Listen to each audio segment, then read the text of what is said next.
ஒரு பெடிக்யூரு, அந்த கியூர், இந்த கியூர், எந்த கியூரும் பண்ணல சார். ஆனா அழகா இருக்கிறேனே, கிருபை.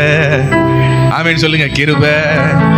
மேக்கப் போடல, பியூட்டிஷியனும் வரல, பியூட்டிஷியன் போகல. ஆமா, ஆனாலும் அழகா இருக்கிறேனே. ஏன் ஏன் ஏன்? ஆமென் சொல்லுங்க. அதுக்கு காரணம் என்ன? கிருபை. கிருபை. அந்த கிருபை இல்லைன்னா நம்மளால ஒண்ணுமே பண்ண முடியாது. அந்த கிருபை தான் நம்மை வாழ வைக்கிறது. நமக்கு அழகு தர்றது கிருபை தான். நமக்கு சுவாசமே கிருபை தான். நமக்கு உணவு கிருபை தான். நம்முடைய லப்பு டப்பு கிருபை தான். நம்முடைய படிப்பு கிருபை தான். என்னதான் நம்ம படிச்சிருந்தாலும் கிருபை இல்லைன்னா அங்கே ஒண்ணும் இல்லை.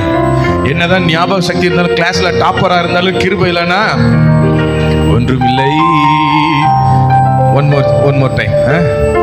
ஹல்லேலூயா.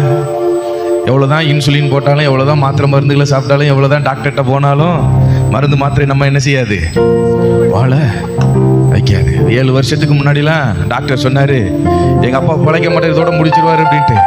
சொல்லி 7 வருஷம் ஆகுது. கிருபை சார். கையை தட்டி கிருபை கிருபை கிருபை. இப்படி உங்களெல்லாம் சொல்லியிருப்பாங்க. இப்போ உங்களெல்லாம் சொல்லியிருக்காங்களா? சில பேர் சொல்லியிருக்கலாம், இதெல்லாம் நடக்காது சார், இதெல்லாம் அப்படி ஆக்கும் சார், இதெல்லாம் இப்படி ஆக்கும் சார்னு சொல்லி வச்சிருப்பாங்கல்ல. அப்போ நீங்கள் சொல்லணும், அதை பார்த்து நீங்கள் சொல்லணும், கிருபை கிருபை கிருபை கிருபை.